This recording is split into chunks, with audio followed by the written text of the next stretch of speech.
21 जनवरी है आज और आज के लिए हम कंप्लीट करंट अफेयर्स देखेंगे।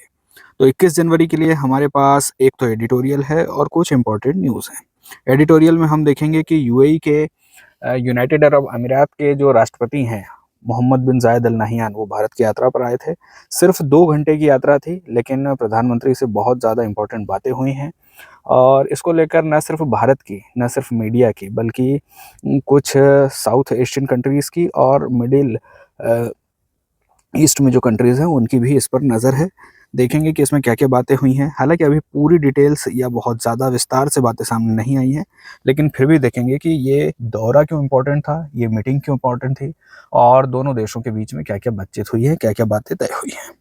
इसके बाद है तमिलनाडु के जो गवर्नर हैं आर.एन. रवि साहब, उन्होंने गवर्नर्स एड्रेस पूरा पढ़ने से मना कर दिया। थोड़ा-सा पढ़ा, मतलब एक पैराग्राफ पढ़ा या कुछ शुरुआती हिस्सा पढ़ा और उसके बाद उन्होंने गवर्नर एड्रेस नहीं पढ़ा। आप जानते हैं कि जब भी हमारे यहाँ नया साल शुरू होता है, उसके बाद जो भी पहला सत्र लगता है, तब गवर्नर हाउसेस को एड्रेस करते हैं और ये पूरा जो एड्रेस है वो राज्य सरकार तय करती है। उसको लेकर उनकी कुछ असहमतियाँ थी। हालाँकि उन्होंने कोई स्पेसिफिक पॉइंट्स नहीं बताए हैं कि क्या दिक्कतें हैं, लेकिन उन्होंने पूरी बात अपनी नहीं कही, पूरा गवर्नर्स एड्रेस नहीं पढ़ा। इसी बहाने आर्टिकल 87 भी देख लेंगे और आर्टिकल 176 भी देख लेंगे।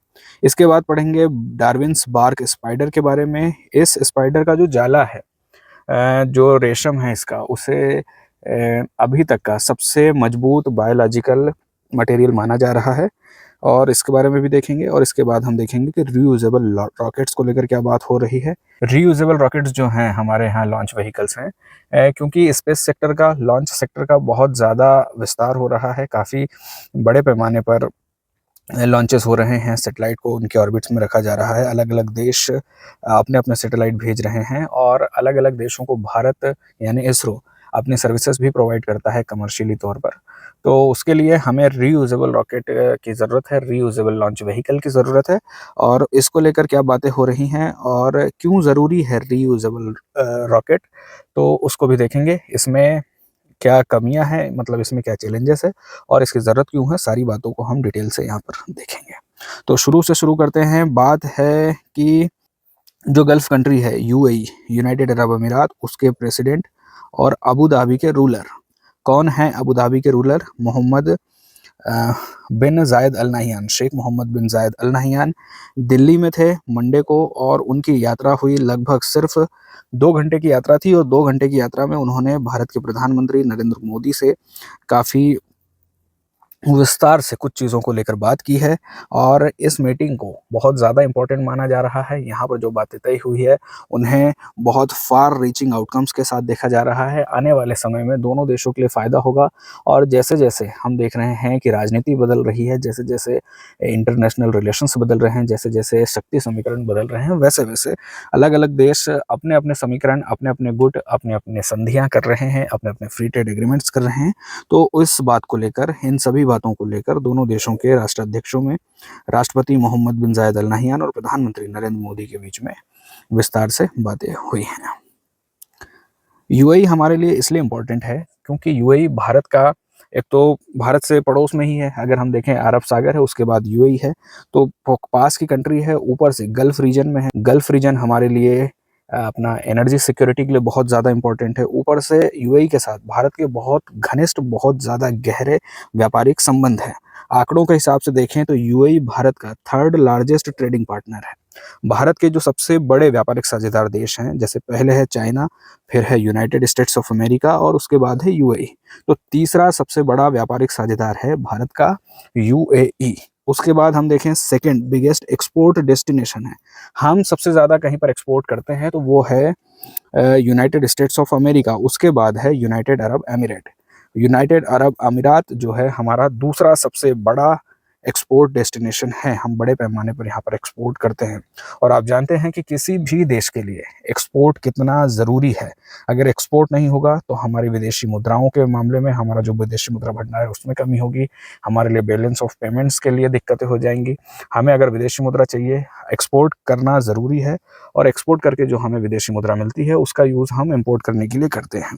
तो हम ज़्यादा से ज़्यादा एक्सपोर्ट हो सके इसकी कोशिश कर रहे हैं। अलग अलग देशों के साथ हम फ्री ट्रेड एग्रीमेंट्स भी कर रहे हैं। यूएई के साथ भी 2022 से हमारा एक फ्री ट्रेड एग्रीमेंट है। और अभी हमने जैसे हमारे ऊपर एक्सपोर्ट को लेकर यूएसए ने सैंक्शन लगाए हैं, उसके बाद हमने कई देशों के साथ फ्री ट्रेड एग्रीमेंट्स किए हैं। जैसे यूके के साथ किया है, न्यूजीलैंड के साथ किया है। ऐसे ही 2022 से यूएई के साथ है, दूसरे देशों के साथ भी इसी तरह के एग्रीमेंट्स हैं। ईयू के साथ बात होने वाली है, यानी यूरोपियन यूनियन के साथ बात होने वाली है एक्सपोर्ट को लेकर, मतलब एक्सपोर्ट इंपोर्ट मतलब फ्री ट्रेड एग्रीमेंट को लेकर बातचीत होने वाली है और बहुत बड़ी डील होने वाली है। इसका अनाउंसमेंट जल्दी ही हो जाएगा और उसके बारे में जब अनाउंसमेंट होगा तब भी हम बात करेंगे। लेकिन हम इन सारे जो फ्री ट्रेड एग्रीमेंट्स हैं उनसे समझ सकते हैं कि हमारे लिए एक्सपोर्ट करना कितना ज़्यादा ज़रूरी है। और यूएई इसलिए ज़रूरी है क्योंकि दूसरा सबसे बड़ा हमारा एक्सपोर्ट डेस्टिनेशन है। फिर सातवां सबसे बड़ा विदेशी निवेशक है। हम देख रहे हैं कि भारत की सरकार निवेश पर कितना ज़्यादा जोर दे रही है।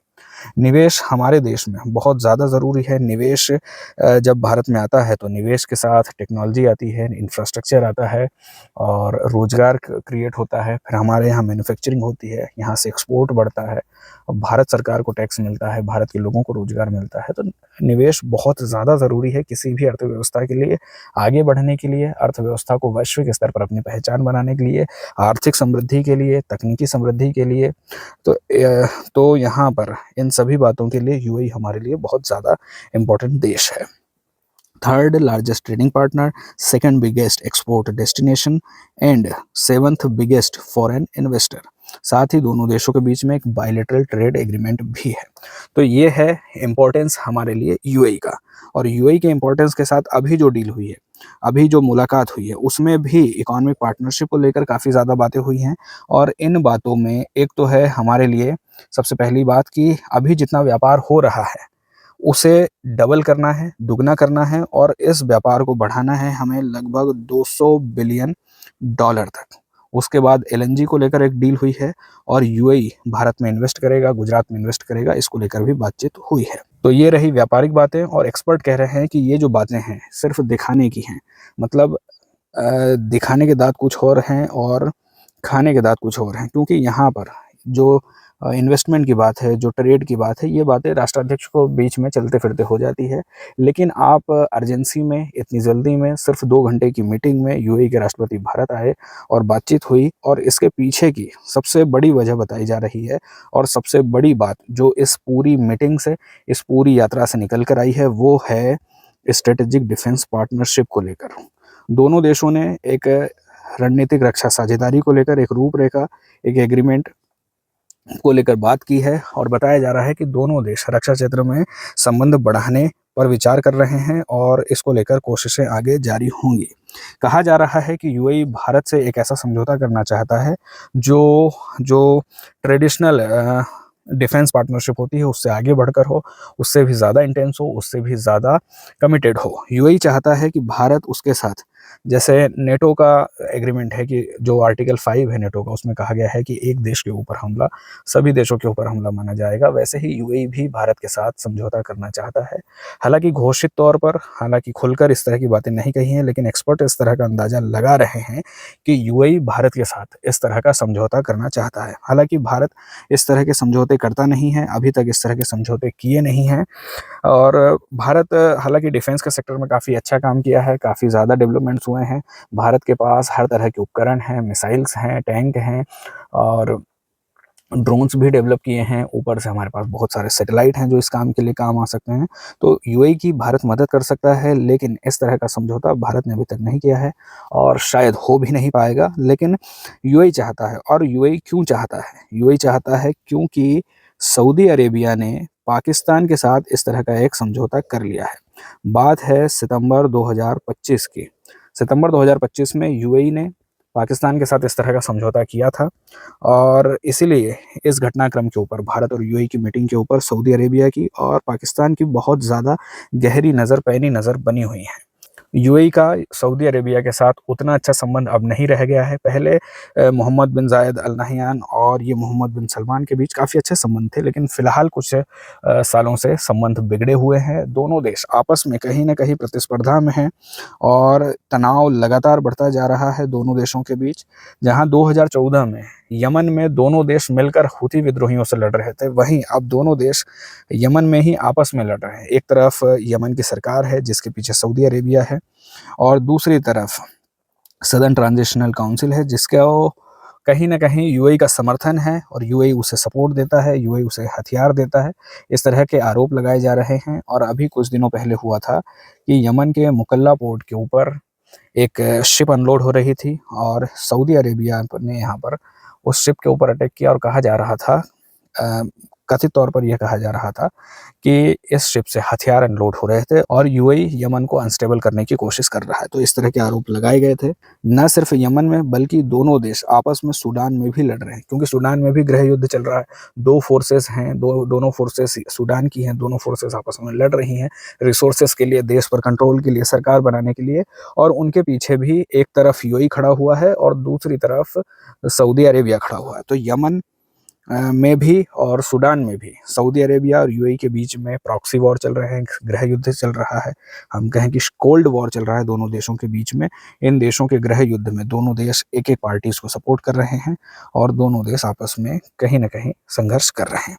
इसको लेकर यूएई को खतरा महसूस हो रहा है, इसलिए यूएई भारत की तरफ हाथ बढ़ाने के लिए आगे बढ़ा है। सऊदी अरेबिया ने पाकिस्तान के साथ समझौता किया है और पाकिस्तान से इसी तरह का समझौता है जैसे नेटो का आर्टिकल 5 है, जिसमें कहा गया था कि एक देश के ऊपर हमला बाकी सभी देशों के ऊपर हमला माना जाएगा।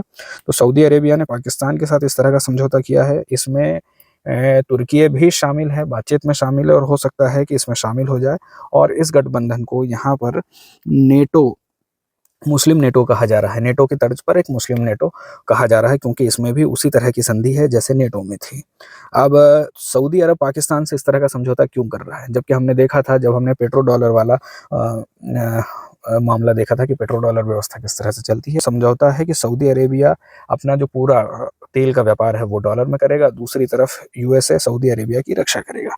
लेकिन यहाँ पर सऊदी अरेबिया अब पाकिस्तान की तरफ क्यों बढ़ा है, क्योंकि पाकिस्तान में एक तो उसे सीधी सी बात यह है कि सऊदी अरेबिया को पाकिस्तान में इंटरेस्ट नहीं है। सऊदी अरेबिया को पाकिस्तान के हथियारों में, पाकिस्तान की सेना में, पाकिस्तान के न्यूक्लियर वेपन्स में इंटरेस्ट है। हुआ क्या था, सितंबर 2025 की बात ही है, इसराइल ने कतर के ऊपर हमला किया था। ये है छोटा सा देश कतर। अब कतर और यूएसए के संबंध काफ़ी ज़्यादा अच्छे हैं। एक तरफ कतर और यूएसए के संबंध काफ़ी ज़्यादा अच्छे हैं, दूसरी तरफ इसराइल और यूएसए के काफ़ी ज़्यादा अच्छे संबंध हैं। उसके बाद भी इसराइल ने कतर के ऊपर हमला किया। क्यों हमला किया? इसराइल ने इस बारे में कहा कि वहाँ पर कुछ हमास के ठिकाने थे, वहाँ पर हमला किया है। तो इसको लेकर सऊदी अरेबिया चिंतित है। अगर आने वाले समय में यदि इस तरह का कोई संघर्ष होता है तो सवाल है कि क्या यूएसए उसकी मदद करेगा, क्या यूएसए उसका साथ देगा? तो इसके लिए सऊदी अरेबिया एक भाड़े की सेना ढूंढ रहा है। इसके लिए उसने पाकिस्तान से इस तरह का समझौता किया है और फिर इस समझौते के बाद यूएई को भी अपनी सुरक्षा की चिंताएं हुई और उसके बाद यूएई ने भारत की तरफ दोस्ती का, भारत की तरफ रक्षा साझेदारी का हाथ बढ़ाया है। यूएई चाहता है कि उसके साथ, भारत के साथ दोनों देशों के बीच में एक इंटेंस, बहुत ज़्यादा गहरी, जैसे नेटो की है वैसी एक डिफेंस पार्टनरशिप हो, ताकि उसकी सुरक्षा चिंताओं को दूर किया जा सके। और ये जो समय है फिलहाल पूरी गल्फ कंट्रीज़ में काफ़ी ज़्यादा अनस्टेबल चीज़ें चल रही है, जैसे ईरान में विरोध प्रदर्शन चल रहे हैं, यहाँ पर अमेरिका हमला करने की धमकियाँ दे रहा है, गाज़ा में अभी संघर्ष विराम है लेकिन स्थितियाँ बहुत ज़्यादा अच्छी नहीं हैं, और ऊपर से बोर्ड ऑफ पीस का गठन हो चुका है। ट्रंप ने यहाँ पर जो दावोस में, स्विट्ज़रलैंड के डेवोस में जो अपने वर्ल्ड इकोनॉमिक फोरम की एनुअल मीटिंग हुई थी, उसमें बोर्ड ऑफ पीस का गठन कर लिया है। तो यहाँ पर, और यमन में हम जैसे बात की थी कि यमन में गृह युद्ध चल ही रहा है, हुती विद्रोही है, और एक तरफ सदर्न ट्रांजिशनल काउंसिल है, एक तरफ वहाँ की सरकार है, सदर्न ट्रांजिशनल काउंसिल के पीछे यूएई है, सरकार के पीछे सऊदी अरेबिया है, ऊपर से जो अपने ईरान के अलग अलग प्रॉक्सी गुट हैं, जैसे हिजबुल्ला है लेबनान में, जैसे हमास है गाज़ा में, जैसे हुती विद्रोही है यमन में। यहाँ पर सभी जगह काफ़ी ज़्यादा अनस्टेबिलिटी है, कहीं पर विरोध प्रदर्शन है, कहीं पर गृह युद्ध है, और इस बीच में सभी देशों को अपनी अपनी सुरक्षा की चिंता है। सभी देश अपनी अपनी सुरक्षा को सुनिश्चित करने के लिए अलग अलग कोशिशें कर रहे हैं। पाकिस्तान के साथ सऊदी अरेबिया ने हाथ मिलाया, रक्षा समझौता किया, इसमें तुर्की भी शामिल हो सकता है, और इसको लेकर फिर इंडिया की तरफ यूएई बढ़ा ताकि कोई डिफेंस एग्रीमेंट हो सके और उसकी सुरक्षा का कोई अश्योरेंस मिल सके। तो एक तरफ इसराइल है, यूएई है, इंडिया है, वहीं पर तुर्की है, पाकिस्तान है, सऊदी अरब है। ये जो गठबंधन है तुर्की, पाकिस्तान, सऊदी अरब का, इसे मुस्लिम नेटो कहा जा रहा है। तो यहाँ पर जो अनस्टेबिलिटी है उसके चलते सभी देशों में चिंताएं हैं, सभी देश अपने अपने सुरक्षा को लेकर चिंतित है और नए नए गठबंधन, नई नई साझेदारियां करने के लिए कोशिश कर रहे हैं। अब ये मामला तो रहा पूरे गल्फ कंट्रीज के इंस्टेबिलिटी का, ये मामला रहा यूएई के भारत के साथ पार्टनरशिप का। लेकिन भारत के लिए यहाँ पर दो चार चीज़ें चिंता की बात है, दो चार चीज़ें ध्यान में रखने वाली बात है। किसी भी फैसले को करने से पहले हमें इन बातों को ध्यान में रखना होगा।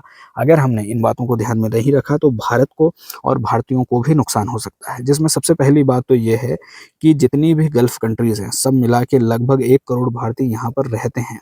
अगर हम किसी एक देश के खिलाफ दूसरे देश से दोस्ती करते हैं, उसके साथ हम बहुत ज़्यादा गहरे अपने रक्षा संबंध बनाते हैं, तो दूसरा देश यहाँ पर हमसे दूर जा सकता है, हमारे संबंध बिगड़ सकते हैं। तो एक तरफ सऊदी अरेबिया है, सऊदी अरेबिया में सबसे ज़्यादा प्रवासी भारतीय रहते हैं, सबसे बड़ा डायस्पोरा है यहाँ पर। इसके बाद यूएई है, ओमान है, कुवैत है, कतर है, बहरीन है। इन सभी देशों में बहुत बड़ी संख्या में भारतीय रहते हैं, यहाँ पर काम करते हैं और यहाँ से भारत के लिए रेमिटेंस भेजते हैं। एक बात तो यह है कि जब इतने ज़्यादा भारतीय यहाँ पर रहते हैं इन कंट्रीज़ में, तो यहाँ पर इन लोगों को रोज़गार और अपना जीवन यापन करने के लिए पैसे मिलते हैं, या कहें कि सहारा मिलता है, रोज़गार मिलता है। और दूसरी तरफ यहाँ से ये रेमिटेंस भेजते हैं, तो उसके लिए भी हमारे लिए ज़रूरी है ये सारी कंट्रीज़ और ये सारा रीजन। और तीसरी बात ये है कि जब अगर मान लीजिए कुछ अनस्टेबिलिटी होती है, युद्ध की स्थिति होती है, जब ये भारत वापस आते हैं, ये जितने भी लोग यहाँ पर रह रहे हैं, तो भारत के संसाधनों के ऊपर भी काफ़ी ज़्यादा दबाव बढ़ सकता है। एक तरफ जहाँ रेमिटेंस भेज रहे हैं, वहीं पर ये लोग भारत के ऊपर दबाव भी हो सकते हैं, क्योंकि रोज़गार की पहले से कमी है, संसाधनों की पहले से कमी है, भारत के पास भी बहुत बड़ी जनसंख्या है। तो इन सभी बातों को हमें यहाँ पर ध्यान रखना होगा और इन बातों को ध्यान में रखकर ही कोई फैसला लिया जा सकता है। तो पहली बात क्या है? पहली बात यह है कि इन देशों में बड़ी संख्या में प्रवासी भारतीय रहते हैं, इनके हितों का भी भारत को ही ध्यान रखना है। पहली बात हो गई प्रवासी भारतीयों की। और दूसरी बात है कि यहाँ से हमें ऊर्जा सुरक्षा, एनर्जी सिक्योरिटी मिलती है, क्योंकि भारत के पास तेल खरीदने के लिए कुल मिलाकर 3 विकल्प हैं। एक तो हम वेनेजुएला से तेल खरीद सकते हैं, दूसरा रूस से खरीद सकते हैं। जब 2022 में यूक्रेन और रूस के बीच में युद्ध शुरू हुआ था, उसके बाद से हम लगभग 40% हमारी कुल ऊर्जा आयात, कुल तेल आयात का रूस से कर लेते थे। लेकिन अभी यूरोप ने भारत के ऊपर भारी सैंक्शन लगा के रखे हैं। इन सैंक्शंस के दबाव में और दूसरे फैक्टर्स के दबाव में भी भारत ने रूस से कहीं ना कहीं तेल को खरीदना कम किया है, तेल आयात कम हुआ है। और तीसरी बात यह है कि अब हमारे पास जो विकल्प बचा है वो मतलब गल्फ रीजन ही बचा हुआ है। तो इस गल्फ रीजन में हमारे ऊर्जा हित जुड़े हुए हैं। हम इन देशों से तेल आयात, गैस आयात करते हैं, तो ये हमारी ऊर्जा सुरक्षा के लिए ज़रूरी है, हमारी इकोनॉमी को चलाने के लिए ज़रूरी है। बिना ऊर्जा के, बिना एनर्जी के अर्थव्यवस्था ठप हो सकती है, सारी इकोनॉमिक एक्टिविटी ठप हो सकती है। तो हमारे लिए ऊर्जा को आयात करना बहुत ज़्यादा ज़रूरी है, क्योंकि हमारे पास अपने सोर्सेस तो हैं नहीं, और उसका सोर्स है ये जो गल्फ रीजन है। वो यहाँ पर सारे देशों के साथ अच्छे संबंध बनाए रखना और कोशिश करना कि यहाँ पर किसी भी प्रकार की अनस्टेबिलिटी न हो। भारत के लिए, न सिर्फ भारत के लिए बल्कि दुनिया के उस हर देश के लिए ज़रूरी है जो यहाँ से तेल आयात करते हैं। अगर कहीं से भी सप्लाई कटती है, कहीं से भी अगर रुकावट होती है, तो दुनिया भर में ऊर्जा की सप्लाई बाधित होगी और ऊर्जा मतलब तेल, गैस के भाव बहुत ज़्यादा बढ़ जाएंगे। इसके अलावा जो हमारे स्ट्रेटेजिक लोकेशंस हैं, या हम कहें हमारी जो परियोजना है, उनमें भी हमने भारी पैमाने पर निवेश करके रखा है, वे भी इसी रीजन में है। तो यहाँ से उनके लिए भी सुरक्षा ज़रूरी है। जैसे चाबहार बंदरगाह हमें चाहिए ताकि हम मध्य एशिया के देशों तक जा सके, वहाँ से व्यापार कर सकें। वहाँ पर बहुत ही ज़्यादा हम कहें ज़रूरी संसाधन है, हमें वहाँ से आयात करना है, वहाँ पर एक्सपोर्ट करना है, उस क्षेत्र में भी व्यापार बढ़ाना है।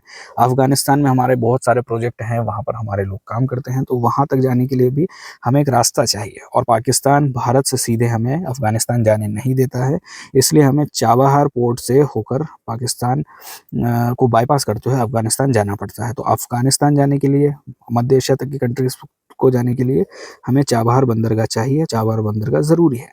तो ये भी इसी क्षेत्र में है। इसके बाद नॉर्थ साउथ ट्रांसपोर्ट कॉरिडोर है, जो भारत को रशिया से सीधे जोड़ता है, जहाँ पर हमें अभी लंबा रूट लेना पड़ता है। उसके जगह पर हम चाहते हैं कि हम ईरान और अज़रबैजान होते हुए रशिया तक और उसके बाद यूरोप तक सीधे पहुँच सके, ताकि कम समय, कम ऊर्जा लगे, जल्दी से परिवहन हो सके और व्यापार आसान हो सके, इसके लिए Bharat north south transport corridor बनाने पर जोर दे रहा है।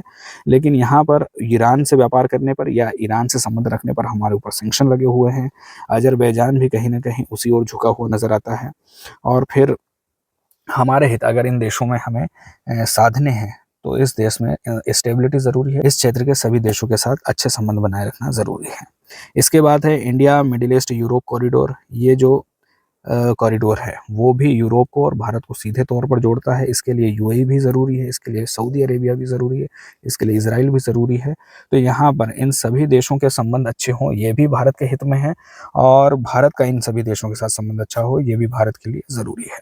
तो यहाँ पर हमें इतने सारे हितों को, इतनी सारी बातों को ध्यान में रखते हुए कोई भी फैसला लेना होगा।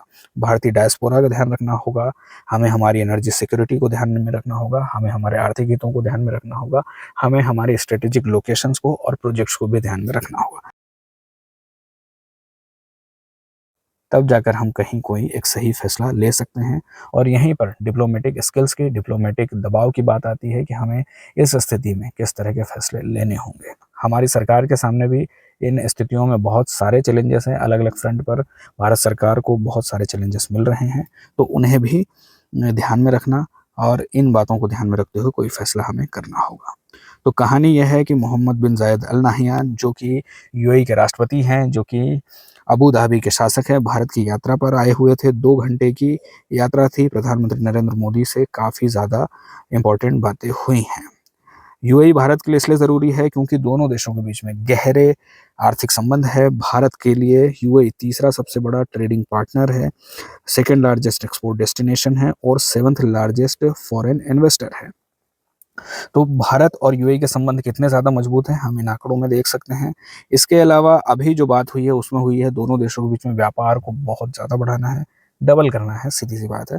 और एक एलएनजी डील हुई है और यूएई में इन्वेस्टमेंट को लेकर, शायद धोलेरा में इन्वेस्टमेंट को लेकर बात हुई है। इसके बारे में हमें डिटेल से जब डिटेल्स आएँगी, हालाँकि कुछ डिटेल्स आ भी चुकी हैं, एडिटोरियल में इनको मेंशन नहीं किया है, लेकिन आप चाहें तो वहाँ पर जाकर इन्हें पढ़ सकते हैं। एक तरफ ये बातें थी जो किसी भी देश के साथ मुलाकात में हो सकती हैं, क्योंकि इस तरह से बातें एक मोटे तौर पर होती हैं कि व्यापार बढ़ाना, इन्वेस्टमेंट बढ़ाना है, आर्थिक संबंध बढ़ाने हैं, ये बातें तो किसी भी देश के साथ हो जाती हैं। लेकिन यहाँ पर ज़रूरी ये है कि ये जो डिफेंस पार्टनरशिप को लेकर बात हुई है, उस पर सबकी नज़र थी। दक्षिण एशिया और जो मिडिल ईस्ट की कंट्रीज़ है, उनका इसके ऊपर नज़र थी। पाकिस्तान, सऊदी अरेबिया, तुर्की जैसे देश एक गठबंधन पहले ही कर चुके हैं। उसके जवाब में यूएई अपनी सुरक्षा सुनिश्चित करना चाहता है, क्योंकि यूएई और सऊदी अरब के बीच में एक गृह युद्ध जैसी स्थिति बनी हुई है। दोनों देश यमन में लड़ रहे हैं, दोनों देश सूडान में लड़ रहे हैं, प्रॉक्सी वॉर चल रहा है। तो यहाँ पर दोनों देश अपनी-अपनी सुरक्षा को सुनिश्चित करना चाहते हैं। यहाँ पर जो मिडिल ईस्ट का क्षेत्र है, वहाँ पर ईरान में विरोध प्रदर्शन चल रहे हैं, गाज़ा में अस्थिरता है, यमन में गृह युद्ध है, तो यहाँ पर इस पूरे रीजन में काफ़ी ज़्यादा अनस्टेबिलिटी दिखाई दे रही है। और यूएई और सऊदी अरेबिया में भी गृह युद्ध चल रहा है। इस बीच में यह मीटिंग काफ़ी ज़्यादा इम्पोर्टेंट है, और इस मीटिंग में जो अपनी सुरक्षा को लेकर और रक्षा डिफेंस पार्टनरशिप को लेकर जो बात हुई है, वो काफ़ी ज़्यादा इम्पोर्टेंट थी। इज़राइल ने कतर के ऊपर जैसे हमला किया था, हमास के ठिकानों के ऊपर जो हमला किया था, उसके बाद सऊदी अरेबिया को भी चिंताएँ हुई, उसने पाकिस्तान के साथ समझौता किया है। सऊदी अरेबिया पाकिस्तान के न्यूक्लियर वेपन्स में, पाकिस्तान की ट्रेन्ड आर्मी में ज़्यादा इंटरेस्टेड है, हालाँकि पाकिस्तान की इकॉनमी में कुछ वैसा है नहीं, और सऊदी अरेबिया अपनी रक्षा खुद नहीं कर सकता है। उसे अगर अपने लिए न्यूक्लियर वेपन्स बनाने हैं, तो उसे नए सिरे से काम करना होगा, उसके ऊपर नए सिरे से सैंक्शन लग सकते हैं, अगर उसने न्यूक्लियर वेपन्स को लेकर कोई डेवलपमेंट करता है तो। यहाँ पर उसके लिए एक सीधा-सा रास्ता है, पाकिस्तान के साथ समझौता करना। अगर इस तरह का कोई मामला होता है तो पाकिस्तान वैसे ही बर्बाद देश है, पाकिस्तान को क्या चाहिए? पाकिस्तान को पैसा चाहिए, सऊदी अरेबिया को सुरक्षा चाहिए। तो इस तरह का ये एक संबंध यहाँ पर दिखाई देता है। भारत को ध्यान रखना होगा कि गल्फ़ कंट्रीज़ में भारत के 1 करोड़ लोग रहते हैं, इनकी सुरक्षा भी हमारी ज़िम्मेदारी है। चाबहार बंदरगाह, इंटरनेशनल नॉर्थ साउथ कॉरिडोर और India, middle east, Europe corridor के डेवलपमेंट को लेकर भी भारत को यहाँ पर कोशिशें करनी है, और अगर किसी भी प्रकार की अनस्टेबिलिटी होती है, देशों के साथ संबंध बिगड़ते हैं, तो ये हमारी परियोजनाएँ पीछे छूट सकती हैं, ये हमारी परियोजनाएँ बंद हो सकती हैं। इनको लेकर हालाँकि अभी भी बातचीत चल रही है। अभी कोई खास डेवलपमेंट हुए नहीं है, लेकिन जब भी भविष्य में इस तरह की स्थिति बनती है, भारत के पास और ज़्यादा जियोपॉलिटिकल जब पावर्स आएंगी, तब ये सारे प्रोजेक्ट हमें कहीं ना कहीं मूर्त रूप लेते हुए दिखाई देंगे। तो रक्षा साझेदारी को लेकर बात हुई, जैसे हमने कहा कि भारत इस तरह की रक्षा साझेदारियां नहीं करता है, क्योंकि कहीं ना कहीं इस तरह के समझौतों से, जो नेटो का समझौता है, वैसे समझौतों से दूसरे देशों की लड़ाई में भारत जबरन पिस सकता है बिना किसी बात के। भारत के पास भी इतने ज़्यादा रिसोर्सेज नहीं है किसी और देश की लड़ाई के लिए अपने रिसोर्सेज को, अपने लोगों को, अपने देश के लोगों के जीवन को बर्बाद करे। भारत मदद कर सकता है, भारत ने रक्षा क्षेत्र में बहुत ज़्यादा डेवलपमेंट्स किए हैं। तो दोनों देश, हालांकि अभी भी जो बातें हुई हैं उसमें जॉइंट डेवलपमेंट को लेकर, रिसर्च को लेकर, मैन्युफैक्चरिंग को लेकर रक्षा क्षेत्र में बातचीत हुई है, और जो वो समझौता यूएई चाहता है, हालांकि खुले तौर पर इस तरह की कोई बात नहीं हुई है, लेकिन जहां तक एक्सपर्ट्स बताते हैं कि इस तरह का समझौता यूएई चाहता है। तो यूएई ने भारत से मदद मांगी है, और भारत को भी यूएई के जो संसाधन है, यूएई के पास जो पैसा है, वो इन्वेस्टमेंट भी चाहिए भारत को। तो दोनों देशों में आर्थिक और रक्षा संबंध काफ़ी ज़्यादा आने वाले समय में भी मजबूत हो सकते हैं। लेकिन जो चैलेंजेस है हमारे सामने, उन चैलेंजेस को ध्यान में रखते हुए हमें आगे बढ़ना होगा। यूएई की बात करें तो यूएई है पश्चिम एशिया में, यानी मध्य पूर्व में। ये जो अरब पेनिनसुला है, कल हमने जब सूडान को देखा था, तब भी हमने देखा था कि ये जो अरब पेनिनसुला है, यहाँ पर ये कंट्रीज हैं, सऊदी अरेबिया है, ओमान है, यूएई है, कतर है, और यहीं पर है यमन भी, और यहीं पर है यूएई भी। तो यमन के बारे में कल देखा था, आज हम यूएई के बारे में पढ़ रहे हैं। अरब पेनिनसुला पर है। पेनिनसुला की बात करें तो पेनिनसुला एक ऐसा लैंड मास होता है जो 3 तरफ से पानी से घिरा हुआ होता है। हम देखते हैं कि अरब पेनिनसुला में एक तरफ है पारस की खाड़ी, यानी पर्शियन गल्फ, यहाँ पर है ओमान की खाड़ी, यहाँ पर अरब सागर है, यहाँ पर अदन की खाड़ी है, यहाँ पर रेड सी है। 2 इम्पोर्टेंट स्ट्रेट भी हैं, एक तो यहाँ है होर्मुज स्ट्रेट, और यहाँ पर है बाबल मंदिर। तो यहाँ पर है यूएई। यूएई की अगर लेटीट्यूड लॉन्गिट्यूड की बात करें, हालांकि हमारे लिए कोई खास ज़रूरी नहीं है, लेकिन एक बात यहाँ पर देखी जा सकती है कि इसका जो अपना लेटीट्यूड है, 22 डिग्री नॉर्थ से लेके 26 डिग्री नॉर्थ के बीच में है, और यहीं से निकलती है कर्क रेखा। तो कर्क रेखा यहाँ से भी जाती है और भारत से भी जाती है। ये बात हमारे लिए इम्पोर्टेंट हो सकती है। सीमाओं की बात करें तो नॉर्थ में है यहाँ पर पर्शियन गल्फ, ईस्ट में है ओमान, साउथ वेस्ट में है सऊदी अरेबिया, और जो इम्पोर्टेंट वाटर बॉडी है हॉर्मुज स्ट्रेट, जिसके बारे में डिटेल में हमने कल देखा था, कल वाले वीडियो में भी देखा था। हॉर्मुज स्ट्रेट यहाँ पर जो इस तरह से निकला हुआ अपने अरब पेनिनसुला का जो भाग है, और इधर यहाँ पर ईरान है, यहाँ पर जो सकरा रास्ता है वो है हॉर्मुज स्ट्रेट। यहाँ पर यूएई लगा हुआ है, और ये जो छोटा सा इलाका है, यहाँ पर ओमान का मुसंदम पेनिनसुला है। इसके बारे में हमने मैप पर डिटेल में कल देखा था। भूगोल की बात करें तो इसका एरिया है लगभग 83,600 स्क्वायर किलोमीटर। भारत से अगर हम कंपेयर करें तो भारत का एरिया है लगभग 32,87,000 स्क्वायर किलोमीटर। तो कहाँ भारत 32,87,000 स्क्वायर किलोमीटर, कहाँ यूएई 83,600 स्क्वायर किलोमीटर। तो 83,600 स्क्वायर किलोमीटर, और दूसरी तरफ 32,87,000 स्क्वायर किलोमीटर। दोनों देशों के क्षेत्र में काफ़ी ज़्यादा अंतर है। यहाँ के जो फिजियोग्राफिक डिविजन्स की बात करें, मतलब अलग अलग भौतिक प्रदेशों की बात करें, किस तरह का लैंड मास, किस तरह का भू आकृति पाई जाती है, उसकी बात करें तो यूएई का ये जो इलाका है, यहाँ पर तटीय मैदान है, कोस्टल प्लेन्स हैं, और फिर अंदर की साइड जो है रेगिस्तान है। इस मैप में हम देख सकते हैं कि ये जो रूबल खाली है, ये रेगिस्तान यहाँ पर अरब पेनिनसुला पर है, यमन के इलाकों में भी है, ओमान में भी है, सऊदी अरेबिया में भी है, और यूनाइटेड अरब अमीरात के बड़े हिस्से में रूबल खाली ये रेगिस्तान फैला हुआ है। इसके बाद कुछ पर्वतीय क्षेत्र भी है जो इसके ईस्टर्न साइड में है। ओमान से मुसंदम पेनिनसुला तक फैले हैं, तो यूएई से भी होकर यहाँ से गुजरते हैं। जलवायु है हॉट डेजर्ट क्लाइमेट, उष्णकटिबंधीय मरुस्थलीय जलवायु। टेम्परेचर बहुत ज़्यादा रहता है चूँकि रेगिस्तानी इलाका है, और ह्यूमिडिटी तटीय क्षेत्रों में काफ़ी ज़्यादा है। पर्वतों की बात करें तो जैसे हमने बात की थी कि ईस्टर्न साइड में ये जो हज़र माउंटेन है, ओमान से होते हुए यहाँ तक आता है, ईस्टर्न, सेंट्रल और वेस्टर्न। तो वेस्टर्न वाला यूएई में है, और यहीं पर है इसकी सबसे ऊंची चोटी जेबल जैस। ये है यहाँ की सबसे ऊंची चोटी। कहाँ पर है? ये आपको मिल जाएगी रसल खैमा एमिरेट है वहाँ पर, उसमें मिल जाएगी। सबसे ऊंची चोटी है जेबल जैस। और नदियों की बात करें तो यहाँ पर नदियाँ नहीं हैं, कुछ सीजनल स्ट्रीम्स आ जाती हैं। और यहाँ पर जो वाटर का सोर्स है, सबसे बड़ा वाटर का सोर्स यही है कि यहाँ से जो खारा पानी है उसको मीठा पानी बनाकर डिसैलिनेशन करके ये यूज में ले लेते हैं।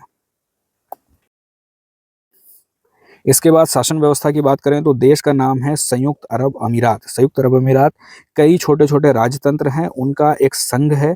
और इस संघ में लगभग 7 अमीरात हैं, मतलब 7 किंगडम्स हैं, 7 छोटे छोटे राज्य हैं। तो इनमें है अबू धाबी। संयुक्त अरब अमीरात में जो 7 अमीरात है उसमें एक है अबू धाबी, एक है दुबई, एक है शारजा, एक है अजमन, एक है उम्मुल क्वैन, और एक है रसल खैमा, और एक है फुजैरा। तो ये 7 अमीरात हैं। अबू धाबी के शासक हमने देखा था कि मोहम्मद बिन जायद अल नहयान है, यही राष्ट्रपति हैं यूएई के। तो यहाँ पर ये जो 7 अमीरात हैं, Abu Dhabi, Dubai, Sharjah, Ajman, Umm al Quwain और रसल खैमा और फुजैरा। राष्ट्रपति हैं अबू धाबी के शासक मोहम्मद बिन जायद अल नहयान, और प्रधानमंत्री हैं दुबई के शासक। हिस्टोरिक तौर पर देखें, ऐतिहासिक रूप से देखें तो इस स्टेट को, इस राज्य को कहा जाता था क्रूशियल स्टेट्स।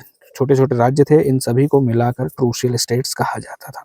और 1971 तक ये ब्रिटिश प्रोटेक्शन में थे। 1971 में इन्हें आज़ादी मिली है और उसके बाद ये यूएई बना है, तब से यूएई के नाम से जाना जाता है। जनसंख्या है लगभग 1 करोड़ की। इस 1 करोड़ की जनसंख्या में लगभग 90% लोग बाहर से आकर यहाँ पर बसे हुए हैं। जैसे भारतीय बड़ी संख्या में यहाँ पर रहते हैं, तो भारतीय हैं, और बाकी जो साउथ एशियन कंट्रीज और दूसरी कंट्रीज हैं वहाँ से जाकर लोग यहाँ पर बसे हुए हैं। यहाँ पर जो स्थानीय लोग हैं उनमें सुन्नी मुसलमान बहुसंख्यक हैं।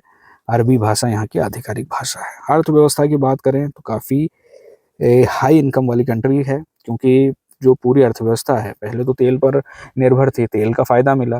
तेल के अलावा भी यूएई की सबसे बड़ी खासियत जो है कि उसने अपनी अर्थव्यवस्था को डाइवर्सिफाई किया है। सिर्फ एक ही सोर्स ऑफ इनकम नहीं है। यूएई ने तेल से जो अर्थव्यवस्था की डिपेंडेंसी थी उसको कम करके दूसरे सेक्टर्स का भी यहाँ पर डेवलपमेंट किया है। व्यापार को बहुत ज़्यादा बढ़ावा दिया है, यहाँ पर टूरिज़्म को बहुत ज़्यादा बढ़ावा दिया है। हम देखते हैं कि दुबई में, शारजा में बहुत सारे स्पोर्ट्स भी होते हैं, और यहाँ पर टूरिज़्म को लेकर भी काफ़ी ज़्यादा अच्छा काम हुआ है। टेक्नोलॉजीज़ को लेकर काफ़ी ज़्यादा अच्छा काम हुआ है। सिटी डेवलपमेंट को लेकर काफ़ी ज़्यादा अच्छा काम हुआ है। बहुत सारी कंपनियाँ हैं जो यहाँ पर ऑफिसेज़ बनाकर यहाँ से काम कर रही हैं। तो दुबई ने अपनी अर्थव्यवस्था को डाइवर्सिफाई किया है, और ये जो बात है यूएई से हमारे लिए सीखने जैसी है कि हमें अपनी अर्थव्यवस्था को सिर्फ कुछ ही सोर्स ऑफ इनकम पर डिपेंड नहीं रखना है, और अर्थव्यवस्था को डाइवर्सिफाई करना है, ताकि किसी भी एक सेक्टर में डिस्टर्बेंस होने के कारण अर्थव्यवस्था को कोई नुकसान ना हो। और यहाँ की करेंसी है यूएई दिरहम, AED। नेचुरल रिसोर्सेज की बात करें तो यहाँ पर कच्चा तेल है, प्राकृतिक गैस है और चूना पत्थर है। इंडस्ट्रियल एरियाज़ में हम बात करें तो एक दुबई के पास है जेबल अली इंडस्ट्रियल एरिया, जिसकी लोकेशन यहाँ पर है। उसके बाद है मुसाफा इंडस्ट्रियल एरिया, अबू धाबी में है।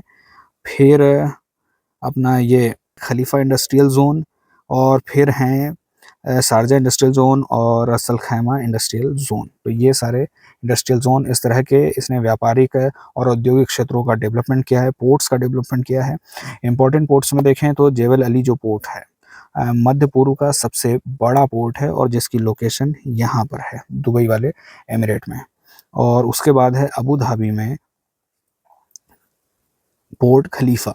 तो पोर्ट खलीफा इस मैप में देख सकते हैं कि यहाँ पर है, और ये जो पाम जैसा दिख रहा है वहाँ पर उसके पास में है पोर्ट जेबल अली। तो ये 2 पोर्ट्स हैं, और यहाँ से यूएई अपना व्यापार करता है। यूएई एक री एक्सपोर्ट हब की तरह, मतलब यहाँ से माल आता है और आगे बढ़ता है, तो इस तरह से यहाँ के पोर्ट का यूज़ किया जा सकता है। और यूएई की अर्थव्यवस्था में री एक्सपोर्टिंग ने काफ़ी ज़्यादा योगदान दिया है, वहाँ की समृद्धि में काफ़ी ज़्यादा योगदान दिया है। तो यूएई री एक्सपोर्टिंग हब की तरह यहाँ पर विकसित हुआ है। पश्चिम एशिया का प्रमुख लॉजिस्टिक सेंटर है, लॉजिस्टिक हब है। यहाँ से निर्यात होता है कच्चा तेल, पेट्रोलियम, प्राकृतिक गैस, सोना, एल्यूमिनियम। सोना यहाँ पर निकलता नहीं है, ये इंपोर्ट करके आगे एक्सपोर्ट करता है। तो जैसे हमने बात की थी कि री एक्सपोर्ट हब की तरह काम करता है, तो यहाँ से एक्सपोर्ट बड़े पैमाने पर गोल्ड भी होता है, एल्यूमिनियम भी होता है। और फिर इलेक्ट्रॉनिक्स और मशीनरी भी यहाँ से आगे एक्सपोर्ट होती है। इंपोर्ट की बात करें तो मशीनरी, इलेक्ट्रॉनिक्स इंपोर्ट करता है, खाद्य पदार्थ इंपोर्ट करता है, केमिकल्स और दूसरी चीज़ें अपनी ज़रूरत की चीज़ें इंपोर्ट करता है। मेजर ट्रेडिंग पार्टनर्स की बात करें तो भारत, चीन, अमेरिका, जापान और यूरोपीय देशों के साथ बड़ा व्यापारिक साझेदार है। भारत का तीसरा सबसे बड़ा व्यापारिक साझेदार है। भारत और यूएई के रिलेशनशिप की बात करें तो भारत और यूएई के बीच में 2022 में एक कॉम्प्रिहेंसिव इकोनॉमिक पार्टनरशिप एग्रीमेंट हुआ है, एक व्यापारिक समझौता हुआ है। यूएई में बड़ी संख्या में भारत के लोग रहते हैं, वहाँ पर काम करते हैं और भारत के लिए यूएई अपनी ऊर्जा के लिए काफ़ी ज़्यादा ज़रूरी है। इंटरनेशनल ग्रुप्स की बात करें तो ओपेक का सदस्य है, जीसीसी गल्फ कॉपरेशन काउंसिल का, अरब लीग का और यूनाइटेड नेशंस का सदस्य है। बाकी चीज़ें जो यहाँ की राजधानी है अबू धाबी है, सबसे बड़ा शहर दुबई है और जो सबसे ऊंची चोटी है वो जेबल जैस है और यहाँ की जलवायु है उष्णकटिबंधीय मरुस्थलीय जलवायु। तो यूएई और जो अभी मीटिंग हुई है उसके बारे में हम कह सकते हैं कि यहाँ तक हमने बातें पूरी कर ली हैं। इसके बाद बात आती है तमिलनाडु की। तमिलनाडु में क्या हुआ है कि गवर्नर आर एन रवि ने यहाँ अपने जो असेंबली में हर साल जब सेशन शुरू होता है तो वहाँ पर गवर्नर एड्रेस होता है, हर राज्य में होता है और इसी तरह से राष्ट्रपति भी अपना अभिभाषण देते हैं जब संसद लगती है तब। हर साल में जब नया सत्र लगता है तब इस तरह का अभिभाषण होता है और जब चुनाव होते हैं, अगर राज्यों की बात करें तो राज्यों में विधानसभा चुनाव के बाद और संसद की बात करें तो लोकसभा चुनाव के बाद जब भी पहली बार बैठक होती है वहाँ पर राष्ट्रपति और राज्यों में गवर्नर अपना अभिभाषण देते हैं। तमिलनाडु में क्या हुआ कि यहाँ जो एड्रेस होना था उसकी कुछ शुरुआती पैराग्राफ्स पढ़े, उसके बाद इसे नहीं पढ़ा। उसके बाद जो वहाँ के स्पीकर हैं उन्होंने आगे पूरे एड्रेस को पढ़ा। यहाँ पर कुछ स्पेसिफिक पॉइंट्स उन्होंने नहीं बताए हैं कि उन्हें किस बात को लेकर आपत्ति है, लेकिन हम कह सकते हैं कि जैसे जो राज्य जहाँ पर सेंट्रल में जो पार्टी है उसकी सरकार नहीं है, सेंट्रल में बीजेपी की सरकार है, बाकी जो दूसरी जगह पर अलग अलग पार्टीज़ की सरकार है, वहाँ पर इस तरह के कॉन्फ्लिक्ट्स हमें देखने को मिलते हैं। जैसे तमिलनाडु में देखने को मिले इस तरह के कॉन्फ्लिक्ट, हमें केरल में इस तरह के कॉन्फ्लिक्ट्स देखने को मिले हैं, पश्चिम बंगाल से भी इस तरह की खबरें बार बार आती हैं और पंजाब से भी इस तरह की खबरें देखने को मिली हैं। अब यहाँ पर इस एड्रेस में ऐसी कौन सी चीज़ें हो सकती हैं, अंदाज़ा लगाया जा रहा है जिसको लेकर रवि साहब, आर एन रवि साहब को आपत्ति थी। तो सबसे पहली बात तो यहाँ पर राज्य सरकार ने, क्योंकि जो पूरा एड्रेस होता है उसे राज्य सरकार तय करती है और फिर गवर्नर को पढ़ने के लिए देती हैं। तो गवर्नर उसे फिर पढ़ते हैं और पूरे सदन को संबोधित करते हैं और उसके माध्यम से पूरे राज्य को बताया जाता है कि सरकार क्या काम कर रही है, क्योंकि सरकार गवर्नर की होती है और केंद्र की बात करें तो सरकार राष्ट्रपति की होती है। उनके लिए उनकी तरफ से जो हेल्प करते हैं वो पूरी मंत्रिमंडल होता है, मुख्यमंत्री होते हैं, बाकी सारे मंत्री होते हैं। तो काम सारा मंत्रिमंडल करता है और नाम के लिए सिर्फ शासक होते हैं राष्ट्रपति या राज्यपाल। तो राज्यपालों को सरकारों की सिफारिशों को मानना होता है, लेकिन यहाँ पर गवर्नर साहब ने यहाँ जो एड्रेस सरकार ने तैयार किया था उसे नहीं पढ़ा है। इसमें आर्थिक और सामाजिक उपलब्धियों को लेकर सरकार की प्रशंसा की गई थी। 20,000 करोड़ रुपए का जो एनुअल लॉस हुआ है जीएसटी कंपनसेशन न मिलने से, उसको लेकर यहाँ पर उल्लेख किया गया था कि यहाँ पर हमें राजकोषीय राजस्व नुकसान हुआ है। फिर यहाँ पर कहा गया है कि यूनियन गवर्नमेंट की तरफ से जो चेन्नई मेट्रो परियोजना चल रही है उसको मिलने वाले पैसे में देरी हुई है, तो इसको लेकर भी आपत्ति हो सकती है।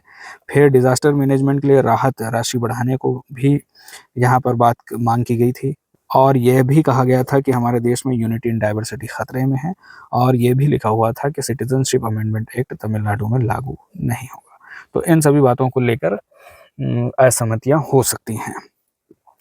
हमें यह कहानी वैसे तो हमारे लिए कोई काम की नहीं है, इस कहानी के माध्यम से हम कुछ ज़रूरी चीज़ें सीख सकते हैं। जैसे आर्टिकल 87 कहता है कि राष्ट्रपति दोनों सदनों को संबोधित करेंगे, लोकसभा और राज्यसभा को संबोधन देंगे, लेकिन कब संबोधन देंगे? संबोधन देंगे आम चुनाव के बाद।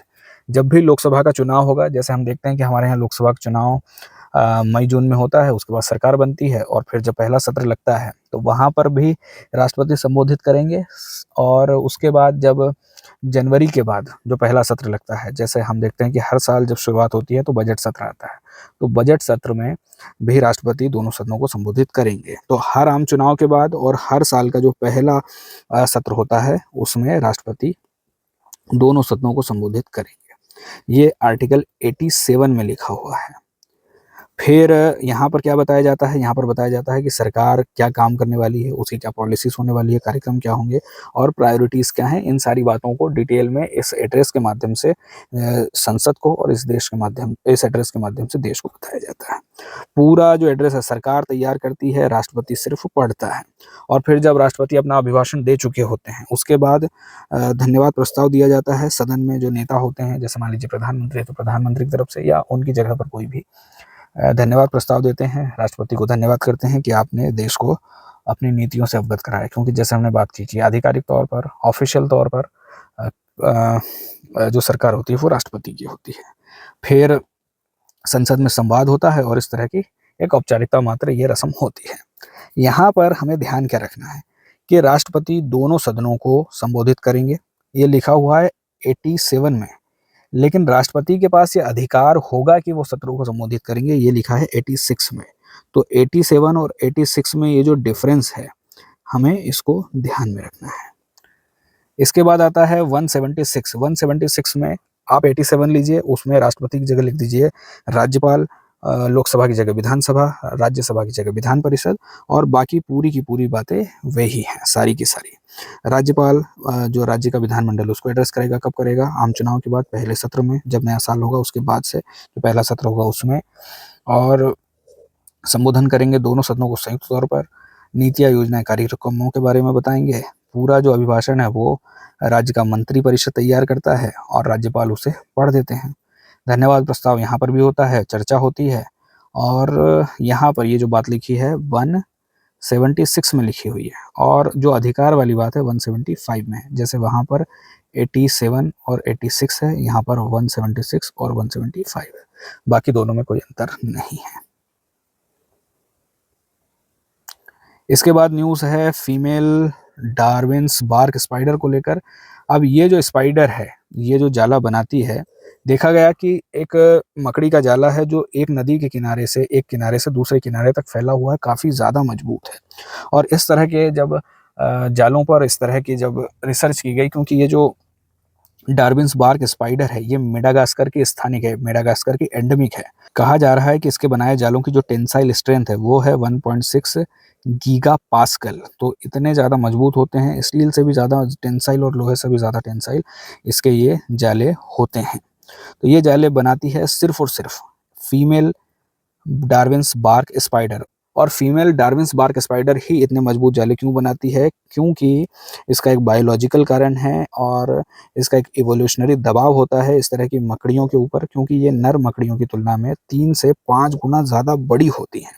और जब 3 से 5 गुना ज़्यादा मजबूत होती है, इन्हें मजबूत जालों की ज़रूरत होती है।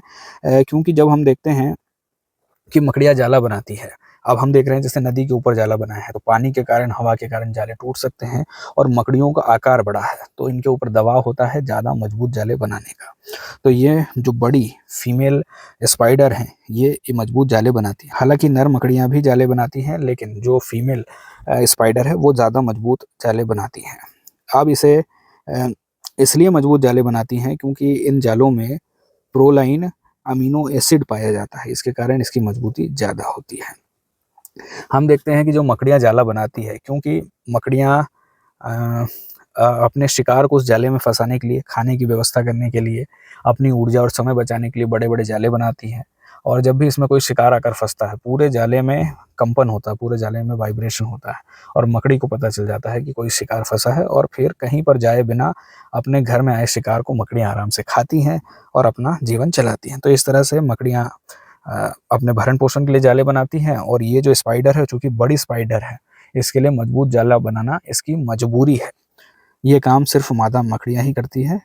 और इस तरह के जो सवाल हैं वो यूपीएससी ने पूछे भी हैं, अलग-अलग इंसेक्ट्स को लेकर सवाल पूछे हैं, कुछ पौधों को लेकर सवाल पूछे हैं, तो ये डार्विन स्पाइडर को लेकर भी सवाल हो सकता है। ये अभी तक नॉन इवैल्यूएटेड है और एंडेमिक है मेडागास्कर की। ये 2 बात हमें ध्यान रखनी है। प्रोलाइन अमीनो एसिड के कारण इसकी स्ट्रेंथ आती है और इसका जो आकार है वो नर मकड़ियों की तुलना में लगभग 3 से 5 गुना बड़ा होता है और इनके ऊपर इवोल्यूशनरी और बायोलॉजिकल दबाव होता है कि बड़े और मजबूत जाले बनाएं। इसके बाद हम देखेंगे रीयूजेबल लॉन्च व्हीकल को लेकर। रीयूजेबल लॉन्च व्हीकल में क्या है कि ये जो लॉन्च व्हीकल हैं, अभी जो हमारे पास लॉन्च व्हीकल हैं वो कुछ स्टेजेस में होते हैं, जैसे 1, 2, 3, 4, उसके ऊपर यहाँ पर पेलोड लगा हुआ होता है। जब भी यहाँ से रॉकेट चलता है तो यहाँ पहले स्टेज का फ्यूल खत्म होता है और उसके बाद ये जो हिस्सा है टूट कर अलग हो जाता है। उसके बाद दूसरा स्टेज चलता है, दूसरे स्टेज का फ्यूल खत्म होता है, उसके बाद ये भी टूट कर अलग होता है और फिर तीसरा और फिर चौथा और आखिरी में यहाँ पर ऑर्बिट में सैटेलाइट को प्लेस करने के बाद पूरा जो हमारे पास लॉन्च व्हीकल है वो ख़त्म हो जाता है, कहीं पर गिरकर टूट जाता है। तो यहाँ पर अभी जो हमारे पास सिस्टम है वो डिस्पोजेबल सिस्टम है। जैसे एक डिस्पोजल ग्लास होता है, हम पानी पीते हैं, पानी पीकर फेंक देते हैं, वैसे ही अभी जो हमारे पास लॉन्च व्हीकल्स हैं, हम सैटेलाइट को लॉन्च करते हैं, लॉन्च करने के बाद पता नहीं, मतलब जहाँ पर भी समुद्र में गिरता है वहाँ पर हमारे लॉन्च व्हीकल्स गिर जाते हैं। फिर हमें अगले लॉन्च के लिए एक बार फिर से नया लॉन्च व्हीकल तैयार करना होता है। इसमें पैसा भी लगता है, इसमें समय भी लगता है। अगर मान लो हमारे पास कार है, हमें कहीं जाना है और हर दिन एक नई कार लग रही है, जाना है और फिर हमें नई कार लेना है हर दिन, और फिर जो हमारी कार है वो ख़त्म हो जाती है, तो इस तरह से हमारे पास पैसा बहुत ज़्यादा खर्चा होता है। तो जैसे कार हमारे लिए काम करती है कि हम कार से जाते हैं, कार से वापस आ जाते हैं, फिर जाते हैं, फिर वापस आ जाते हैं। एक ही कार का बार-बार यूज़ होता है और हमारे जो गोल्स हैं, हमारे जो हमें जब कहीं भी जाना होता है तो हम जाकर आ जाते हैं। वैसे ही इस तरह से लॉन्च व्हीकल बनाए जाएँ, जो यहाँ से सैटेलाइट को ऑर्बिट में प्लेस करें और उसके बाद वापस से हमें मिल जाएँ, ताकि हम अगले लॉन्च के लिए इसको यूज़ कर सकें। तो इस तरह के लॉन्च व्हीकल्स बनाने पर ज़्यादा से ज़्यादा ज़ोर दिया जा रहा है। इसके लिए हमारे पास खर्चा बचेगा, इसके लिए हमारा समय बचेगा और इसके लिए जो फ्रीक्वेंसी है बार-बार सैटेलाइट्स को लॉन्च करने की, अलग-अलग देश हमसे सर्विसेज़ लेते हैं। हमारी भी ज़रूरतों को पूरा करने के लिए हमें सैटेलाइट लॉन्च करने होते हैं। तो सैटेलाइट लॉन्च करने की फ्रीक्वेंसी भी बढ़ सकती है। हम देखते हैं कि जो लॉन्च सेक्टर है, ग्लोबल स्पेस लॉन्च सेक्टर, उसमें जो उसकी वैल्यू है वो बढ़ती चली जा रही है। भारत दूसरे देशों को भी अपनी सर्विसेज देता है, तो इस सेक्टर में भारत और ज़्यादा डेवलपमेंट करने के लिए रियूजेबल लॉन्च व्हीकल्स को डेवलप करने की कोशिश कर रहा है। दुनिया के दूसरे हिस्सों में अगर हम देखें, जैसे अमेरिका में जो स्पेस एक्स कंपनी है वो इस तरह के रियूजेबल लॉन्च व्हीकल बना चुकी है। ब्लू ओरिजिन इस पर काम कर रही है, चाइना काम कर रहा है और भारत भी काम कर रहा है। बाकी सारी डिटेल्स आप यहाँ से देख सकते हैं। जब भी हमें यहाँ पर ह्यूमन स्पेस मिशन भेजना होगा तो उसके लिए हमें रियूजेबल रॉकेट्स की ज़रूरत होंगी, क्योंकि अगर हमें स्पेस में जाना है और वापस आना है तो reusable rocket, reusable launch vehicles की ज़रूरत होगी। अभी जो सिस्टम चलता है वो डिस्पोजेबल लॉन्च व्हीकल है, वही वाला सिस्टम होता है। एक बार लॉन्च करो, उसके बाद फिर से अपना लॉन्च व्हीकल तैयार करो। इसमें पैसा खर्चा दोनों होता है और रीयूजेबल लॉन्च व्हीकल जब भी हमारे पास आएगा तो हमारे पास समय भी बचेगा, हमारे पास पैसा भी बचेगा और हमारी जो लॉन्च करने की फ्रीक्वेंसी वो भी बढ़ेगी। ह्यूमन मिशन हालांकि थोड़ा सा महंगा हो सकता है, क्योंकि इसमें लाइफ सपोर्ट भी चाहिए होगा, सुरक्षा बैकअप प्रणालियाँ भी चाहिए होंगी, बहुत ज़्यादा कॉम्प्लेक्स सिस्टम होने वाला है। तो इसके लिए ह्यूमन जो स्पेस मिशन है उसमें ज़्यादा खर्चा हो सकता है। लेकिन जो हमारे ट्रेडिशनल लॉन्च है उसमें अगर हम रीयूजेबल रॉकेट्स का यूज़ करते हैं तो वहाँ पर हमारे लिए ये बहुत ज़्यादा उपयोगी होने वाले हैं। पैसा, समय और फ्रीक्वेंसी, सारी चीज़ों में फ़ायदा हमें देंगे। अब इसमें क्या चैलेंजेस आ सकते हैं? चैलेंजेस की बात करें तो इसमें जब हम देखते हैं कि जो अभी हमारे पास जो अलग-अलग स्टेजेस, 3 स्टेजेस, 4 स्टेजेस के लॉन्च व्हीकल्स हैं, तो जब भी एक स्टेज चलता है, एक स्टेज का फ्यूल खत्म होता है, उसके बाद ये यहाँ से अलग हो जाता है।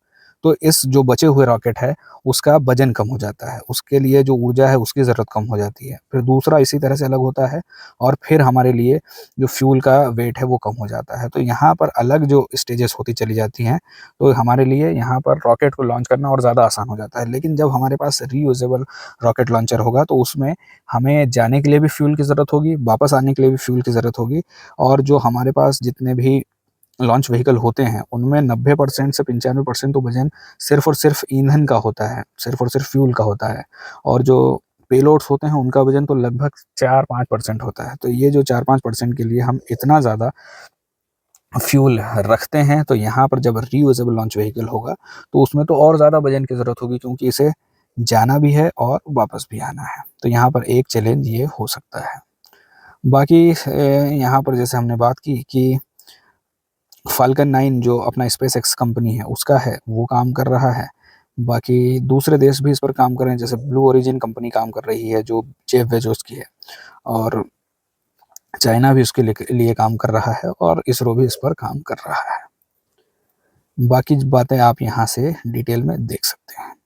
तो आज हमने देखा, सबसे पहले खबर थी यूएई को लेकर।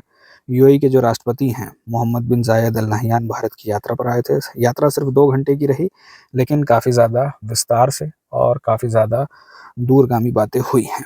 क्योंकि शक्ति समीकरण बदल रहे हैं, अपने अपने हित बदल रहे हैं, तो अलग अलग देश अपनी अपनी सुरक्षा साझेदारियां, अपनी अपनी व्यापार साझेदारियां कर रहे हैं। यूएई हमारे लिए ज़रूरी है क्योंकि यूएई भारत का 3rd लार्जेस्ट ट्रेडिंग पार्टनर है, 2nd बिगेस्ट एक्सपोर्ट डेस्टिनेशन है और 7th बिगेस्ट फॉरेन इन्वेस्टर है।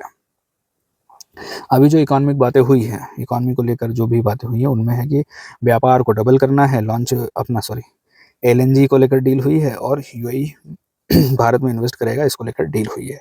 हालांकि सबसे ज़्यादा चर्चा और सबसे ज़्यादा जोर स्ट्रेटेजिक डिफेंस पार्टनरशिप को लेकर था और इस पर सबकी नज़र थी, क्योंकि एक तरफ मुस्लिम नेटो बना है, सऊदी अरेबिया, पाकिस्तान और तुर्की ने गठबंधन किया है और ये नेटो की तरह गठबंधन है, इसलिए इसे मुस्लिम नेटो कहा जा रहा है। यूएई और सऊदी अरेबिया में कॉन्फ्लिक्ट चल रहे हैं, सूडान में चल रहे हैं और यमन में चल रहे हैं, और वैसे भी दोनों देशों में इस तरह के प्रॉक्सी वॉर चल रहे हैं, तो इसको लेकर भी ज़्यादा चिंताएं हैं। पहले दोनों देशों में काफ़ी ज़्यादा अच्छे संबंध थे मोहम्मद बिन जायद अल नहयान और मोहम्मद बिन सलमान के बीच में, लेकिन अब कहा जा रहा है कि दोनों एक दूसरे को पसंद नहीं कर रहे हैं। दोनों देशों में और दोनों नेताओं में बातचीत नहीं चल रही है, तो इसको लेकर भी कोल्ड वॉर चल रहा है। पूरा मिडिल ईस्ट वाला जो रीजन है उसमें देशों में अलग अलग कारणों से अनस्टेबिलिटी है। जैसे ईरान में विरोध प्रदर्शन चल रहे हैं, जैसे यमन में गृह युद्ध चल रहा है, यूएई और सऊदी अरेबिया अलग अलग रीजन में गृह युद्ध में है। ईरान के प्रॉक्सी गुट हैं जो अलग अलग देशों में है, जैसे लेबनान में है, जो हिजबुल्लाह है वो लेबनान में है, हमास गाज़ा में है और हूथी विद्रोही जो हैं वो अपने यमन में है। इनको लेकर भी टेंशन है। गाज़ा में भी शांति पूरी तरह से स्थापित नहीं हुई है, गाज़ा को रिबिल्ड करना है, बहुत ज़्यादा बड़े पैमाने पर यहाँ पर विनाश हुआ है, इंफ्रास्ट्रक्चर ख़त्म हुआ है, लाखों लोगों की जान गई है, जिनमें बच्चे भी हैं, जिनमें महिलाएं भी हैं। इसराइल ने कतर के ऊपर बमबारी की थी सितंबर में हमास का बहाना लेकर, तो यहाँ पर सभी देश आपस में कहीं ना कहीं एक संघर्ष में है, एक वॉर में है, आमने सामने नहीं तो कोल्ड वॉर में है, लेकिन संघर्ष चल रहा है। सऊदी अरेबिया और पाकिस्तान ने जो गठबंधन किया है, पाकिस्तान के न्यूक्लियर वेपन्स में, पाकिस्तान की सेना में यूएई को काफ़ी ज़्यादा इंटरेस्ट है। यूएई के पास अपनी सेना नहीं है, अपनी सुरक्षा के लिए दूसरे देशों पर निर्भर है। यूएसए के ऊपर अब भरोसा नहीं किया जा सकता, क्योंकि अगर सिचुएशन बदलती है, अगर इसराइल बीच में होता है, तो यहाँ पर यह क्लियर नहीं है कि यूएसए किसकी मदद करेगा। इसराइल, यूएई और भारत इस तरह के हम देख सकते हैं कि एक तरफ नज़र आ रहे हैं, तुर्की, पाकिस्तान, सऊदी अरेबिया एक तरफ नज़र आ रहे हैं। यूएई भारत के साथ एक रक्षा समझौता और ज़्यादा गहरे स्तर पर करना चाहता है। हालांकि भारत अपनी संप्रभुता को और अपने हितों को ध्यान में रखकर फैसले ले रहा है। एक तरफ भारत का बहुत बड़ा जो डायस्पोरा है, भारत के जो लोग वहाँ पर रहते हैं अलग अलग देशों में, सऊदी में, यूएई में, ओमान में, कुवैत में, कतर में और बहरीन में, वहाँ पर उनकी सुरक्षा भी भारत की जिम्मेदारी, उसे भी ध्यान में रखना है। हमारी ऊर्जा सुरक्षा को भी ध्यान में रखना है। हमारे जो स्ट्रेटेजिक लोकेशंस हैं और जो हमारे प्रोजेक्ट्स हैं उन्हें भी ध्यान में रखना है। चाबहार पोर्ट को लेकर भी हमें ध्यान रखना होगा।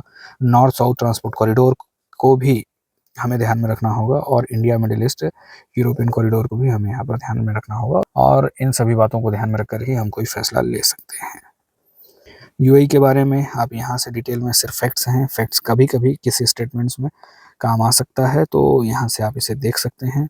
फिर आर.एन. रवि साहब ने अपना जो गवर्नर एड्रेस है उसे पढ़ने से मना कर दिया है, तो यहाँ पर हमने देखा आर्टिकल 87 और आर्टिकल 176। इसके बाद फीमेल डार्विन्स बार्क स्पाइडर है, उसको लेकर हमने देखा कि इसका जो जाला है, इसका जो रेशम है, अभी तक का सबसे मजबूत बायोलॉजिकल मटेरियल माना जा रहा है, क्योंकि मादा मकड़ियों का आकार नर मकड़ियों की तुलना में 3 से 5 गुना बड़ा होता है और इनके ऊपर दबाव होता है कि ये मजबूत जाले बनाएं। और उसके बाद हमने रीयूजेबल लॉन्च व्हीकल्स के बारे में देखा, क्योंकि लॉन्च की लागत घटानी है, लॉन्च की फ्रिक्वेंसी बढ़ानी है, समय कम करना है, तो हमें और ऊपर से अगर हमें ह्यूमन स्पेस मिशन भेजने हैं तो हमें रीयूजेबल लॉन्च व्हीकल की ज़रूरत होने वाली है। बाकी चीज़ें आप और डिटेल में देख सकते हैं, आप किसी एक मैगज़ीन को फॉलो कर सकते हैं। अगर इस चैनल में आपको कुछ हेल्पफुल लगता है आपकी तैयारी में, तो इसे सब्सक्राइब कर सकते हैं। आज के लिए इतना ही, कल फिर मिलेंगे।